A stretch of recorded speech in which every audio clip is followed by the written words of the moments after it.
Hello students, आप सभी का स्वागत है हमारे चैनल ज्योग्राफी द कॉस्मोस में।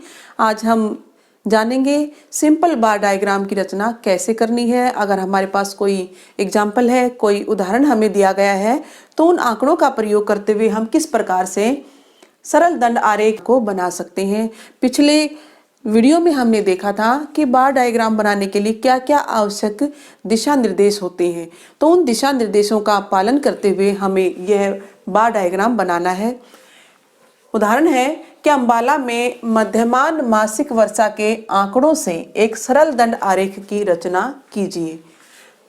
अब महीनावार आपको वर्षा दी गई है कि जनवरी की वर्षा है 4.2 सेंटीमीटर, फरवरी की 5.18 सेंटीमीटर, मार्च की वर्षा है 2.82 सेंटीमीटर, अप्रैल की 1.19 सेंटीमीटर, मई की वर्षा है 1.52 यानी 1.52 सेंटीमीटर, जून की है 7.20 सेंटीमीटर, जुलाई की 27.16 सेंटीमीटर, अगस्त की 24.95 सेंटीमीटर, सितंबर की 16.82 सेंटीमीटर, अक्टूबर की 2.73, नवंबर की 0.64 और दिसंबर की वर्षा के आंकड़े हैं 1.47 सेंटीमीटर।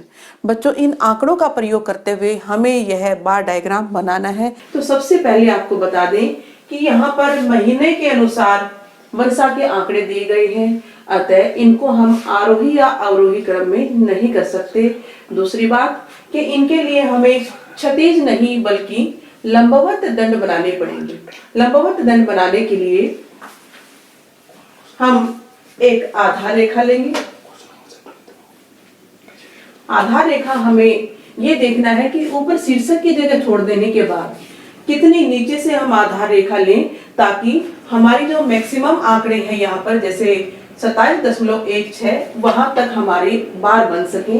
तो उसके लिए हम जगह को देखते हुए सबसे पहले एक आधार रेखा लेंगे।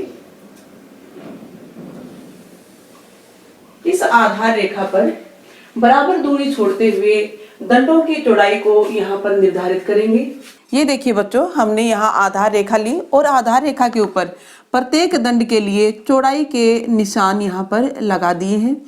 बीच में बराबर दूरी छोड़ते हुए एक जैसे दंडों की चौड़ाई ली है। साथ ही यहाँ पर प्रत्येक महीने के नाम नीचे लिख दिए हैं, जैसे J for January, F for February, M for March, इसी प्रकार से दिसंबर तक।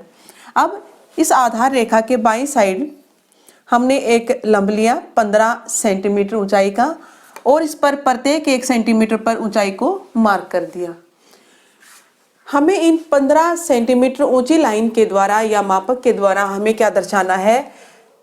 वर्षा को दर्शाना है। वर्षा की हमारी रेंज सबसे छोटा आंकड़ा है 0.64 और सबसे बड़ा जो आंकड़ा है वह है 27.16। यानी हम देखें तो हमारे पास रेंज कितनी है? 0 से लेकर 30 सेंटीमीटर वर्षा को हमें यहाँ इस 15 सेंटीमीटर ऊंची लाइन पर दर्शाना है। मतलब क्या हुआ कि प्रत्येक 1 सेंटीमीटर की ऊंचाई 2 सेंटीमीटर वर्षा को प्रदर्शित करेगी। इस प्रकार से हम 2, 4, 6, 8, 10, 12, 14 करते हुए 30 तक हम यहाँ पर लिख लेंगे और इसके अकॉर्डिंग अब हम प्रत्येक दंड की रचना करेंगे। जैसे जनवरी की जो मासिक वर्षा है वह है 4.2, ये 4 सेंटीमीटर है। इससे ऊपर जाएंगे थोड़ा सा ऊपर तो 4.2 और इसको स्केल की मदद से मिला लेंगे। और बच्चों, ये जनवरी की वर्षा के लिए हमारा दंड तैयार है, बार तैयार हो जाता है। इसी प्रकार से इसी विधि का प्रयोग करते हुए हम बाकी दंडों को भी यहाँ पर लगा लेंगे। ये देखिए स्टूडेंट्स, यहाँ हमने प्रत्येक बार को यहाँ पर बना दिया है। साथ ही इसके आंकड़ों की जो यहाँ पर संख्या दी है वो हमने इसके साथ ही प्रत्येक दंड के ऊपर लिख दी है, ताकि आसानी से इसको देखकर हम अंदाजा लगा सकते हैं या पता कर सकते हैं कि यह बार कितनी ऊंचाई पर है या यहाँ पर कितने सेंटीमीटर वर्षा होती है। इसके बाद हमें इसका शीर्षक लिखना है।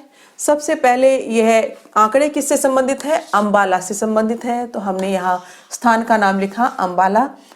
क्या है अम्बाला के मेन मंथली रेनफॉल, तो हम इसका ये हेडिंग लिख देंगे। और आपको ध्यान रखना है, जैसे अम्बाला है बिल्कुल बीच में आना चाहिए, ऐसा ही मेन मंथली रेनफॉल में भी दोनों साइड से बराबर आना चाहिए। नहीं कि आप एक साइड में कोने में लिख देंगे, अम्बाला को हम एक छोटे से कोने में लिख देंगे, बिल्कुल बीच में सेंटर में आना चाहिए ताकि देखने में वो सुंदर लगे। अब JFMA ये क्या है, महीनों के नाम, तो नीचे हमने इसको क्लियर कर दिया, मंथ्स लिख दिया ताकि देखते ही आसानी से पता चल जाए कि हमारे मंथ्स हैं। और ये रेनफॉल हमारी किस में है, सेंटीमीटर्स में, तो इसको भी हमें यहाँ इस साइड में लिखना है, रेनफॉल इन सेंटीमीटर्स।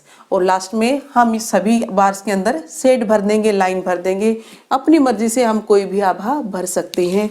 तो इस प्रकार से बच्चों ये है हमारा बार डायग्राम तैयार हो गया। अगर हमारे पास किसी भी प्रकार के आंकड़े दिए गए हैं तो उन आंकड़ों का प्रयोग करते हुए हम सिंपल बार डायग्राम बना सकते हैं। एक उदाहरण आपको हम देते हैं ताकि आप उसको करके देख। एग्जाम्पल है, निम्नलिखित तालिका में भारत की जनसंख्या के आंकड़े दिए गए हैं, इन्हें साधारण दंड आरेख द्वारा प्रदर्शित कीजिए। तो बच्चों ये था हमारा आज का लेक्चर। इसी प्रकार के और जानकारियों के लिए बने रहिए हमारे साथ, हमारे चैनल ज्योग्राफी द कॉस्मोस में।